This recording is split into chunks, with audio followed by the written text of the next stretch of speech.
Setiap hari kita mengambil keputusan. Membeli barang. Menambah stok. Menerima pesanan. Membayar tagihan. Atau menjalankan sebuah kegiatan. Semua itu berawal dari sebuah keputusan. Tetapi, bagaimana kita tahu bahwa keputusan yang kita ambil sudah tepat? Sebagian orang mengandalkan perkiraan. Sebagian lagi menggunakan informasi. Lalu, dari mana sebenarnya informasi itu berasal? Apakah informasi muncul begitu saja? Ataukah informasi juga memiliki sebuah perjalanan? Sebelum akhirnya membantu kita mengambil keputusan? Halo. Selamat datang di Bengkel Admin. Tempat kita belajar administrasi. Secara sederhana. Dan mudah dipahami.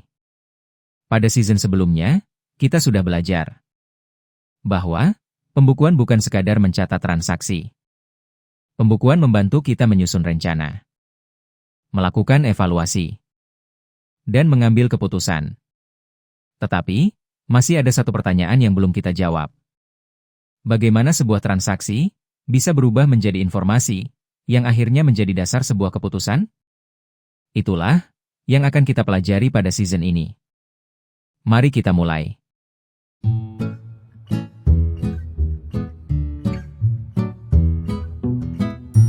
Kalau tadi kita bertanya, dari mana sebenarnya informasi berasal?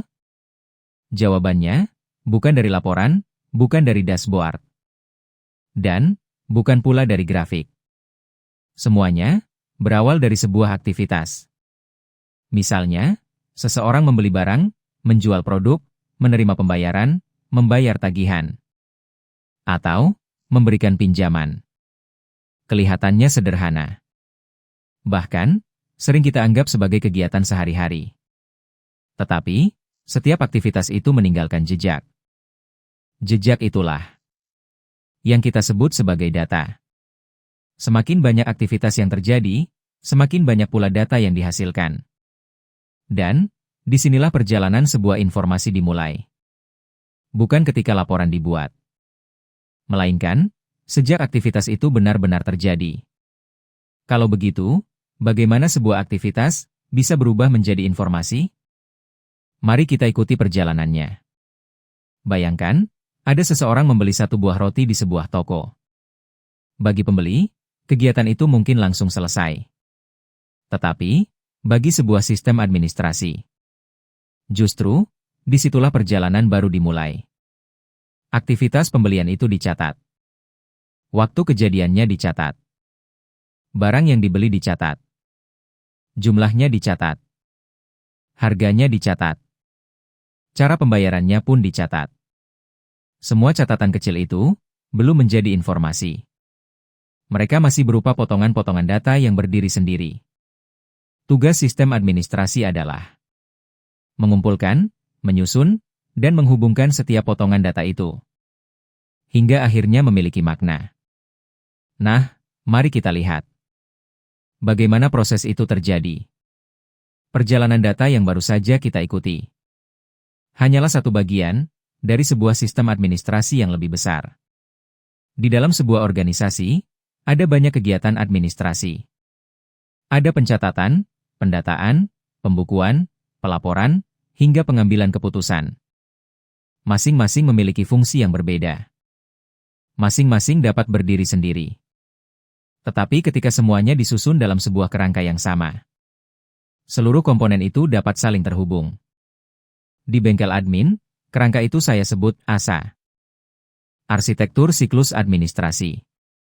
Bukan sekadar sebuah metode, melainkan sebuah cara memandang administrasi sebagai satu kesatuan sistem yang utuh.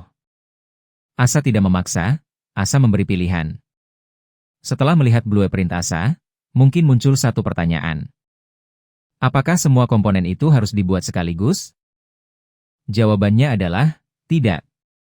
Salah satu prinsip utama ASA adalah bahwa setiap komponen dapat berdiri sendiri, sesuai kebutuhan organisasi. Jika yang dibutuhkan hanya perencanaan, Anda dapat menggunakan manajemen support. Jika yang dibutuhkan hanya pencatatan transaksi, Anda dapat memulai dari core system.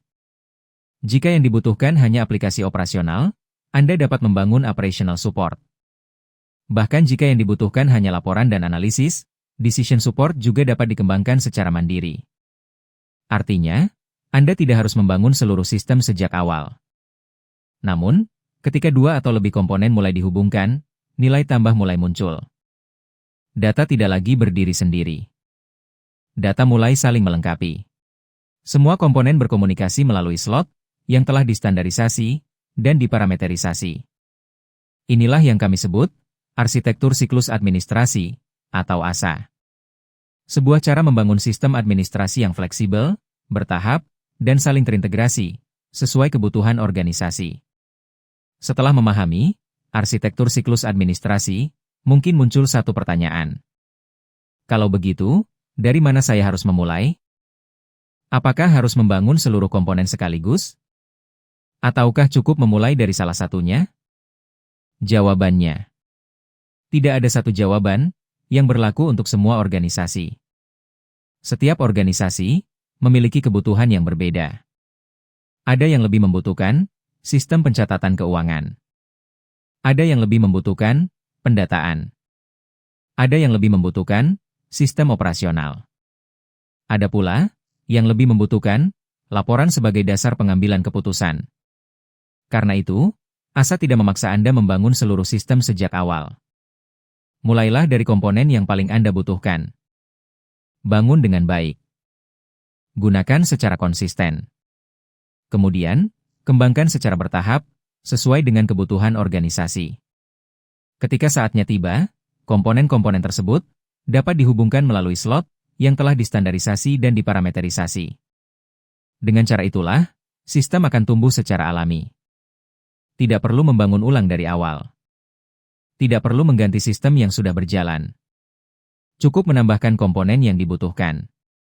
Lalu mengintegrasikannya ke dalam arsitektur siklus administrasi. Dan disinilah perjalanan kita benar-benar dimulai. Hari ini kita belajar bahwa sebuah sistem administrasi terdiri dari beberapa komponen yang saling mendukung satu sama lain. Dengan memahami blueprint ASA, kita memiliki gambaran yang lebih jelas tentang bagaimana sebuah sistem administrasi dibangun secara utuh. Pada episode ini, kita baru melihat gambaran besarnya. Mulai episode berikutnya, kita akan mengenal setiap komponen ASA secara lebih mendalam. Dan pembahasan pertama akan dimulai dengan core system. Karena memahami sebuah sistem akan lebih mudah jika kita mempelajarinya satu komponen demi satu komponen. Sampai jumpa di Bengkel Admin. Terima kasih.